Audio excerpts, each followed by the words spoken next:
There is a weapon men carry willingly into every room they enter. They do not conceal it, they do not guard it, they brandish it freely, believing it to be a tool of connection, of warmth, of honesty, of goodwill. They are wrong. The weapon is the mouth. And most men have spent their entire lives handing their enemies the blade. I have watched this. In Florence, in the courts of Milan and Rome, in the corridors of the Vatican, where cardinals spoke too freely over wine, and princes revealed too much in moments they believed were private. I have watched men of genuine intelligence, men who understood mathematics, jurisprudence, military architecture, destroy themselves entirely through language, not through lies, not through slander, through revelation, through the compulsive, almost animal need to be known. Men wish to be understood. This is natural. It is also dangerous beyond measure. I was a diplomat for the Florentine Republic for 14 years. I sat across tables from men who would smile while planning betrayal. So I negotiated with Cesare Borgia, a man of extraordinary cold intelligence who gave nothing in conversation that could later be used against him. Every word was deliberate. Every silence was strategic. What he revealed for purpose. What he withheld for advantage. I watched him operate, and I understood something I had only partially grasped in theory. The fastest way to lose power is to confess it. The fastest way to lose power is to confess it. This is the law I place before you today. Not as philosophy, not as abstraction, as the cold product of observation, of watching men rise and fall, of watching alliances dissolve over dinner conversation, or of understanding through years of service and exile that what a man reveals about himself is always more dangerous than what his enemies have discovered on their own. I was removed from office in 1512 when the Medici returned to Florence. I was imprisoned, tortured, the strappado, and released only when I could prove no part in a conspiracy against them. I was exiled to my farm at Sant'Andrea in Percussina. I had served the Republic faithfully for 14 years. None of this mattered. In the new political arrangement, I was a liability. In exile, I reviewed every conversation I had conducted, every negotiation I had attempted, and I noticed something not entirely clear to me while I was embedded in the machinery of power. The men who survived every political transition were not the most loyal. They were not the most skilled, and they were the most controlled. They had mastered the discipline of the closed mouth. They revealed their loyalty only to the current authority. They revealed their plans only when those plans were complete and irreversible. They revealed their feelings only when feelings served a strategic purpose. And they revealed nothing, absolutely nothing, that could be stored in someone else's memory and later deployed against them. I learned this too late for my career. I record it now so that you may learn it at a more useful hour. The mouth is not merely a tool of expression. In the calculus of power, the mouth is a liability unless disciplined. Every word you speak is a piece of information transferred from your possession to someone else's. Every confession, every oversharing, every emotional disclosure is a withdrawal from the account of your privacy. And privacy, I assure you, is the currency of power. What you do not reveal, no one can use. What you conceal, you control. What you protect, you keep. This is not cynicism. This is architecture. The architecture of a life designed to survive scrutiny, competition, and the inevitable reversals of fortune. Men will tell you to be open, to be transparent, to share. And in the narrow chambers of truly private life, in genuine friendship built over years, in intimacy proved through tested loyalty, perhaps there is value in this. But in the courts of power, in the offices of modern ambition, in the social arrangements where reputation is currency and perception is reality, the counsel of openness is an instruction to disarm yourself before the battle has begun. I will now tell you the 10 things you must stop revealing. The first thing you must never reveal is your ambition. This seems obvious. It is not. Most men reveal their ambition every day, not through declaration, but through behavior, through the particular hunger in the eyes when opportunity is mentioned, through the eagerness with which they volunteer for visible tasks, through the irritation, barely concealed, when a less capable man is elevated past them. Ambition is not wrong. It is necessary. A man without ambition is swept wherever the current carries him. But revealed ambition is another matter. When your superiors perceive that you want their position, they no longer see you as an ally. They see you as a timeline, a threat with a face, and threats are managed before they mature. When I served under Soderini as second Chancellor of Florence, I observed men who wore their ambition like conspicuous clothing. They spoke of what they deserved. They positioned themselves visibly. And what happened? They were watched more carefully, trusted with less. Their ambition was used against them as a means of containment, because a man whose ambition is known can be managed with the mere promise of advancement. The man whose ambition is concealed cannot be managed at all. He moves without announcement. He builds without naming the construction. He arrives at destinations before others have noticed his departure. Conceal your ambition. Let them believe you are content. And from behind this screen of apparent satisfaction, pursue what you intend with total clarity of purpose. The second thing you must never reveal is your insecurity. Every man has places where he doubts himself, where the certainty he displays is performance and the interior reality is less stable. This is human. This is universal. But it is private, and it must remain private. When you reveal insecurity, you hand others a map to your vulnerabilities. The information is stored. It will surface at the moment you can least afford it. In a negotiation, in a confrontation, in a moment where someone reaches instinctively for the weakest point. A man confesses uncertainty about a position he has taken. Those around him note it, file it, carry it forward. When the moment arrives to oppose him, they press exactly where he showed weakness. Not from malice, simply because men test where resistance is lowest. The powerful do not reveal their doubts. When they are uncertain, they appear deliberate. When they doubt, they speak less, which is correctly interpreted as gravity, not hesitation. Maintain the appearance of solidity. The third thing you must never reveal is your plans before they are complete. There is pleasure in articulating a vision. There is relief in telling someone what you intend to do. But unfinished plans, shared prematurely, are uniquely dangerous on 3 counts. They create expectations you may not meet. If the plan fails, they remember your confidence and measure you against it. They can be appropriated by those who act faster, who hear your idea and execute it before you do. And most dangerously, they invite obstruction. Men who might have been neutral become obstacles once they understand your direction. And they position themselves in your path, not necessarily from malice, but because your advance threatens their stability. I counseled the Republic through 14 years of diplomatic missions. The negotiations that succeeded were those whose full scope was known only to the necessary few. The negotiations that failed were frequently compromised by premature disclosure, disclosed to allies who proved unreliable, to superiors who shifted their instructions midway. Speak of what you have accomplished. Say nothing of what you intend until the intending is already done. The fourth thing you must never reveal is your grievances. Men accumulate wounds. You will be overlooked. You will be treated unjustly. You will watch less deserving men receive credit that belong to you. These things produce a desire to name the wrong, to confront the offender, to insist that the record be corrected. This desire must be governed, because the expression of grievance rarely repairs the injury and almost always creates new ones. When you reveal that you are wounded, you reveal that you can be wounded. The man who harmed you now knows his weapons are effective. The observers around you see you as a person who keeps score, which makes you appear diminished, regardless of whether your accounting is accurate. And you have announced, publicly, the location of your vulnerability. The powerful man carries his grievances in silence. He files them. He waits.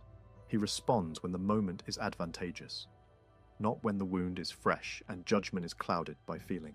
Carry your grievances like a concealed instrument. Deploy them when the time serves your position, not when emotion demands release. The fifth thing you must never reveal is your desperation. This is perhaps the most critical instruction on this list. Desperation is visible.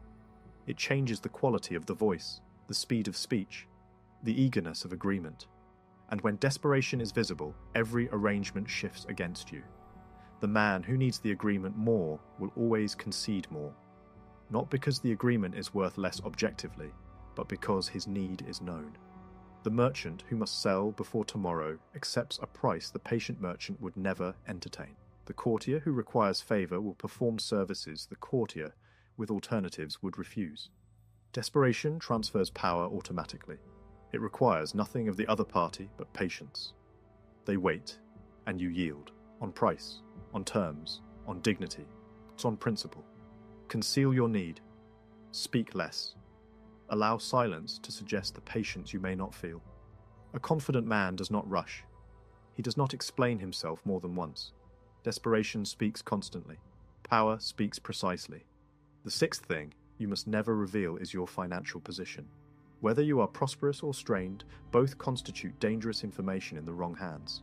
If men know you are prosperous, they adjust their requests upward. They expect generosity beyond what is warranted. When you decline to give what they believe you owe, the disappointment becomes quiet contempt. If men know you are strained, they exploit the strain. In negotiations, they press harder. In hierarchies, they value you less. Known financial difficulty signals vulnerability. It invites predation and cautious withdrawal simultaneously. The man of discretion reveals nothing of his accounts. The man in difficulty performs stability while working privately to restore it. Both approaches serve the same purpose: to prevent others from using your financial reality as leverage. Never discuss money except when the discussion is entirely to your advantage. The seventh thing you must never reveal is your true opinion of those around you. Conversation moves naturally toward assessment. People ask what you think of colleagues, of superiors, of rivals. There is social pleasure in sharing these evaluations. A sense of intimacy, of honesty, of being genuinely known. This pleasure is a trap. When you tell one person your honest assessment of another, so you have created a fact that migrates without your consent. Your assessment will travel back to the person it concerned, often distorted, always attributed. You will have made an enemy of someone who, before your disclosure, was merely a neutral presence. The politically aware man maintains strategic ambiguity of opinion. When asked about a colleague, he speaks of that person's strengths and nothing of their weaknesses. When pressed for candour, he speaks of context, of the difficulty of fair judgment. He offers nothing that could be handed to the subject as evidence of hostility. Keep your assessments to yourself. Let others speculate. Speculation is harmless. Confirmed hostility becomes a war you did not choose to begin. The eighth thing you must never reveal is your fear. I am speaking of the particular fear that governs political life. The fear of being replaced, of declining, of losing what has been built. This fear is present in almost every person who operates within hierarchies, but it must remain entirely invisible. When you show fear, you demonstrate that you can be threatened. Men who can be threatened are subject to governance through the mere suggestion of danger, made to yield, to comply, to silence themselves through reminders of what they stand to lose. A man without visible fear is a man of limited controllability. He cannot be managed through threat, because he does not appear to value what the threat proposes to remove. This is enormously inconvenient for those who would prefer to contain him. Fear is intelligence. Fear identifies where the actual dangers reside. But fear displayed is fear exploited. I watched men betray their own allies out of fear, not because their allies had wronged them, but because visible fear had made them legible to those who wished to separate them from their protections. Show nothing. Think clearly. Move deliberately. The ninth thing you must never reveal is your strategy. Strategy is the map of your intentions in motion. When your method becomes known, your method can be anticipated. An anticipated strategy is a defeated strategy. The opponent who knows you will advance on the left, reinforces the left before you arrive. The competitor who has mapped your reasoning positions against it precisely. The campaigns that succeeded were those whose logic was visible only in retrospect, admirable after completion, unreadable during execution. In war, the revealed plan is the surrendered advantage. In every competitive arrangement, the revealed strategy is the invitation to counteraction before you have acted. Say nothing of method. Let others witness only results. Results can be admired. Method can be copied, anticipated, and defeated. The 10th thing you must never reveal is the full extent of your capability. When others see everything you can do, they assess your ceiling, they know your limits, they position you accordingly, using you where you are useful, not advancing you beyond the point where your capabilities have been catalogued. But when you reveal capability selectively, when you occasionally produce something that surprises those who believed they had fully measured you, you remain an open quantity, a man who can still surprise and cannot be fully contained. His ceiling has not been confirmed. The man of unknown limit is treated with a deference the fully documented man will never receive. Do not feign incompetence. Rather, do not perform everything. Hold something in reserve. Let there always be a layer beneath what they have seen. Uncertainty, carefully maintained, is more durable than affection. Now, these 10 things I have named. Let me speak to how the man of discipline navigates conversation when pressed to reveal them. Silence alone becomes conspicuous in time. The man who simply refuses to answer becomes the man of secrets, which invites suspicion. The art is to appear forthcoming while revealing very little, to give the impression of openness through selective and incomplete disclosure. When a man presses you about your ambitions, speak of your current work, and let him infer contentment. Redirect attention to the immediate and let the question dissolve without ceremony. When a man presses you about your feelings toward another, a rival, a superior, a colleague, speak generously and vaguely. He is a capable man. She manages a difficult position. These statements are true. They reveal nothing. They protect you from the consequence of honest assessment, while preventing the appearance of evasion. When a man presses you about your plans, speak of values rather than strategies. I am committed to the work. I believe the direction serves the purpose. These satisfy the surface of the inquiry without providing information. They sound like answers. They contain none. This is not dishonesty in the condemnable sense. It is the recognition that certain inquiries are designed to extract information that will be used against your interest. The protection of your private information is the protection of your position. Now I will speak of conversational discipline. The management of what you reveal is not merely a matter of response. It begins in how you listen, how you pause, how you select the moment to speak. Most men speak too quickly. They fill silence because silence feels like failure, like the absence of value, the end of engagement. But in the economy of information, silence is surplus. It is the refusal to give what is not asked, and more importantly, the refusal to give what is asked when giving would cost more than it is worth. The controlled speaker listens fully before responding, and he does not begin composing his answer while the other is still speaking. This is precisely where premature disclosure originates. He hears completely. He considers. He measures the distance between what is being asked and what it would serve him to provide. And then he speaks, with precision, to that distance. No further. He asks questions in return. Questions are among the most undervalued instruments of the disciplined speaker. A question transfers the obligation of disclosure to the other party. It buys time, it gathers intelligence, and it creates the impression of deep engagement without requiring any revelation of interior position. He speaks in generalities when specifics would be costly. He speaks of principles when particular facts would be dangerous. This is not the art of the liar. It is the art of the strategist. So the liar constructs a false architecture that must be maintained at increasing cost. The strategist simply declines to complete the picture others are assembling from the fragments he provides. The difference between deception and discretion is the difference between what is stated that is false and what is simply not stated at all. I learned this through 14 years of diplomatic service. Every conversation in a court of power was a negotiation. Every exchange of information was a transaction. The diplomat who gave more than he received was not generous. He was ineffective. The measure of success was not the warmth of the exchange. It was what you returned with that you had not surrendered in obtaining it. Every conversation is a diplomatic exchange. And every social interaction involves the movement of information between parties, who carry their own interests, their own uses for what they learn. People use what they know. They cannot help it. The man who understands this does not become cold. He becomes careful. Coldness is the refusal of genuine connection. Carefulness is the selection of what to connect with and what to protect. The careful man has deep relationships, earned through demonstrated loyalty over time, not granted upon first meeting. He withholds until the relationship has proved capable of bearing the weight of true disclosure without converting it into leverage.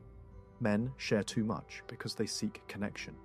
Shallow connection creates hunger for depth, for the particular relief of dropping the performance and allowing the real interior to be seen.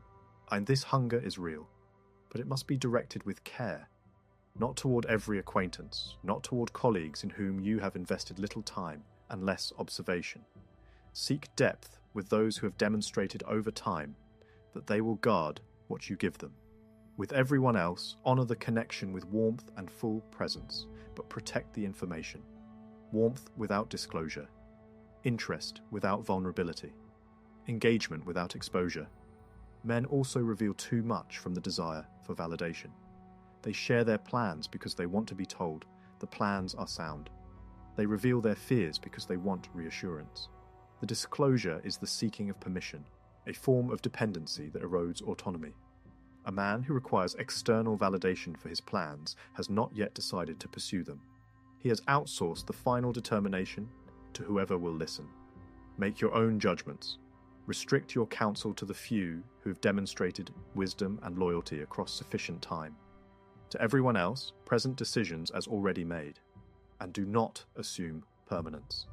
The person who today has no reason to harm you may tomorrow find themselves in a position where harming you serves their purpose.